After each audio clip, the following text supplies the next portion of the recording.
Thank you for staying with us on Citizen Weekend. As promised, I'm joined in studio by Professor Peter Kagwanja, CEO, Africa Policy Institute. We also have Professor Macharia Munene joining us virtually, and he is a historian. I will start with you, Professor Peter Kagwanja. Karibu sana. Asante sana. And my condolences. Yeah, thank you. Yes, one of my grandsons is the one affected by the Hillside School in Endarasha, Nyeri County. He's missing. Oh, he's missing. Yeah. So my sympathies, yeah, and hopefully he will be found. I hope so we remain optimistic. We are also, do you mind, we can transition to China? Anything else you want to say on the subject? Yeah. Okay. So do you consider FOCAC having been a success? Yes. If you look at statistics in Africa, even if you're not an economist, you're just a layman in economics, you'll notice that in 2000, Kenya was written off by all the West as, they call it a hopeless continent. And the Economist put it on its headline. Now, when FOCAC was founded in 2000, by 2011, because of the engagement, Africa was now rated as a hope continent. And the question was, what happened between 2000 and 2011, when the same magazine, The Economist, put its headline, Africa Rising.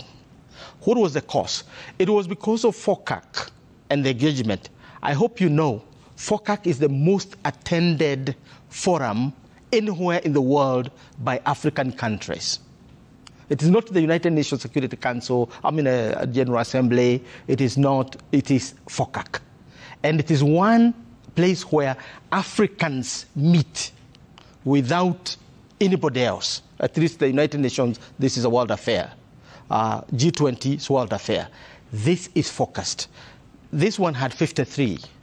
The 2018 one had 53 again. Of course, Swatini can't attend because it doesn't recognize China. It recognizes Taiwan. So in other words, FOCAC, in my view, is the most impactful development. And it became more impactful when China came up with the Belt and Road Initiative, which is the financing wing of infrastructure of FOCAC. And therefore, FOCAC becomes a major policy forum where priorities of Africa are discussed generally. It is the only initiative since Africa was created by God where we discuss Pan-African projects. Going back to the 60s, Nkrumah, and talking about Africa must unite, the big question was, how are we going to unite and we have to fly through Europe, through Paris, through London, and so on. For the first time within the African continent, we are talking about transcontinental railways. If you listen to our president, William Ruto, talking about the dream of this so-called railway to nowhere, the dream is noble. But people want to pour cold water on it. I would want to see Kenyans moving from Mombasa to Matadi. Matadi is the port farthest to the Atlantic Ocean, through Rwanda, Congo, Brazzaville, and now to the... It is possible to export, to sell our commodities to America without having to fly them. Okay, but is Professor Macharia Munene, so Professor Kagwanja says FOCAC, in his view, was a success. He's talked about the number of African leaders that were in attendance. Do you share the same sentiments? Would you measure its success in the same way? I would agree that FOCAC, this meeting was a success. Let's also not forget that FOCAC learned from the Japanese because the ones who started calling Africans. And I think the Chinese followed, and there have been more successful. All right, as we work on that internet connection. Getting Africans together than anybody else. All right, we'll work on getting that internet connection stabilized. But as we do that, Professor Peter Kagwanja, When you measure by the number of African leaders in attendance, is that more to do with what they want from China, hoping to get either debt relief or investment in an infrastructure? I think if you look at the declaration of the FOCAC summit and you look at its action plan, this is the most structured kind of engagement between any countries anywhere in the world. If you go from 2000 to date, they work on 3-year basis. And the most active is after 2015 and in Johannesburg. So 2015 to 2018, 2018 to 2021, 2021 to 2024, and now we have 2025 to 2027. Mm-hmm. Now so they work on 3-year basis, and within those 3 years, they identify the core priorities for Africa, and it is the African countries that indicate what is their priorities.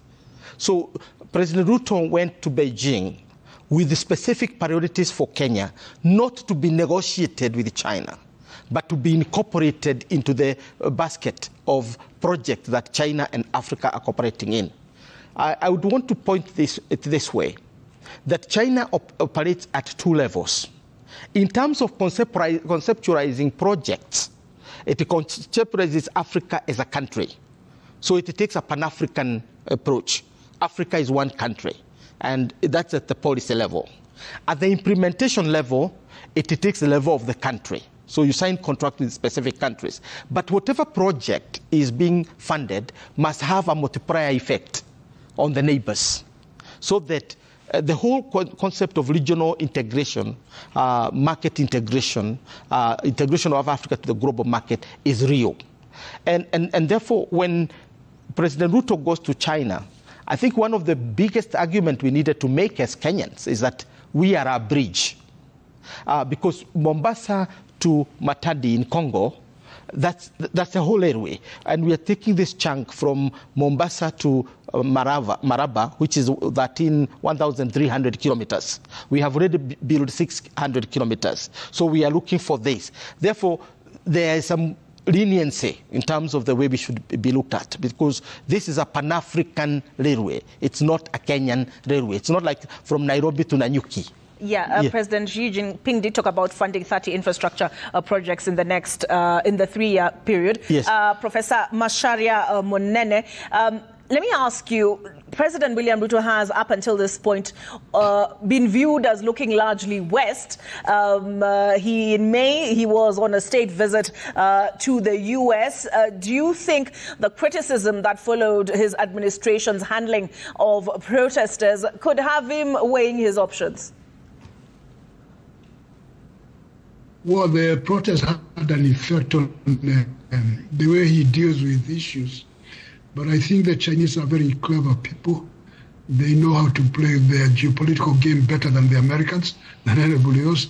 And what you have is the Chinese outwitting the Americans in this, the ability to bring together so many African leaders, and particularly the one who looked as if he's a special darling of the West, President Ruto having been given a state visit, which is rare in itself.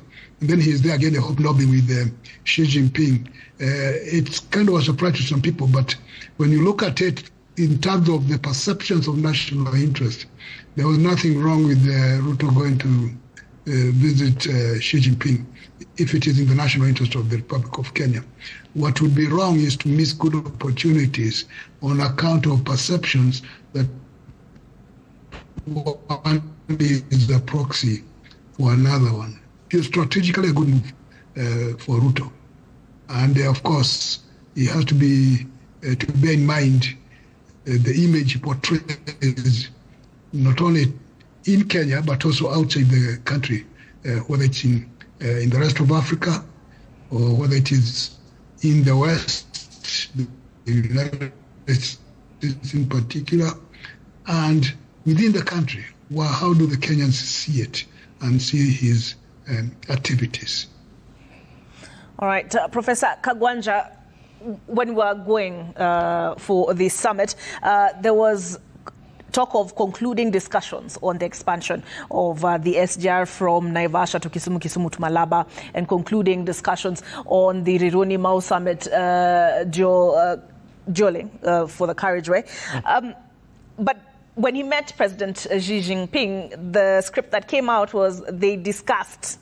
There was no conclusion of discussions in my reading. Do you think there has been a political cost for President William Ruto looking west? Well, I'm familiar that Kenya is still a very, very high priority country for China. Very, very high priority country.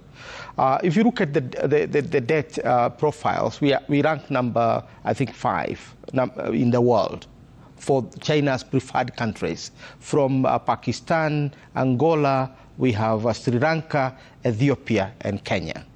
Those are the top priority countries. Kenya has paid its debt duly, so there is no problem with China at all. Our debt stress, of course, comes from the West because we have 83% of our debt in the West, about percent, and some of it is fetched from the market, the Eurobonds. Therefore, there is that particular risk. So that's the pressure. Now, China is a bilateral lender and is lending on very, very specific projects, which you can see, like the railway.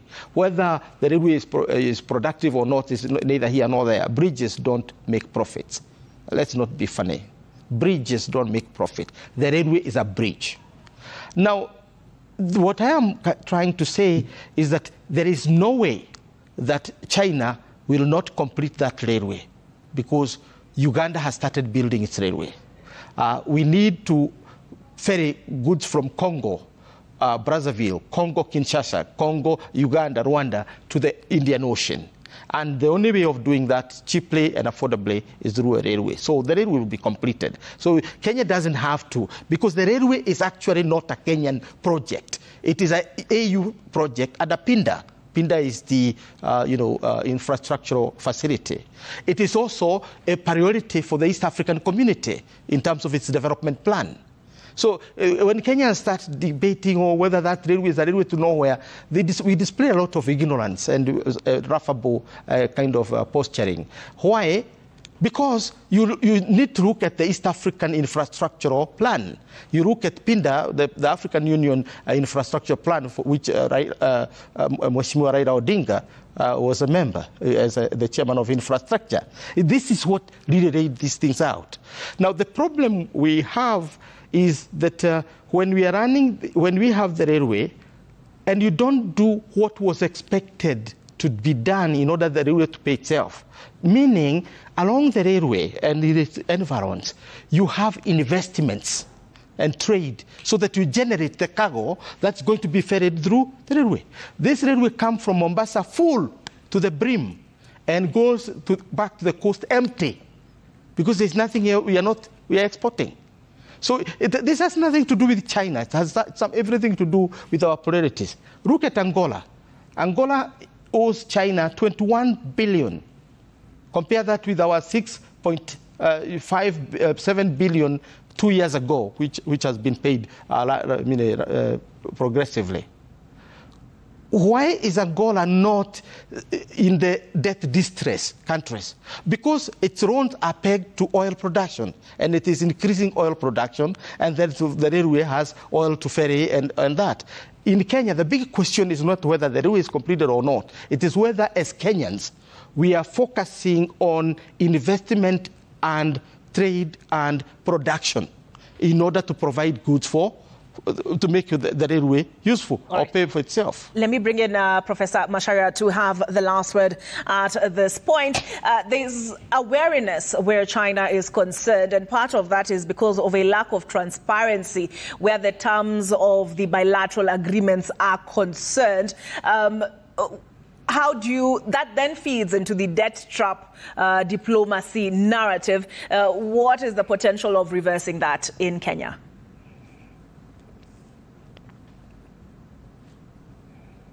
Well, it's, the problem is the people will go there with the wrong notions in their heads. First of all, to feed their stomachs. All right, we'll have to conclude the conversation at that point. Unfortunately, the internet tonight has just been rather spotty. But Professor Macharia Munene, look forward to hosting you in studio for us to continue this conversation. Thank you very much, Professor Peter Kagwanja, CEO, Africa Policy Initiative. And thank you for trying, Professor Macharia Munene, who is a historian. We take a break, but on the other side,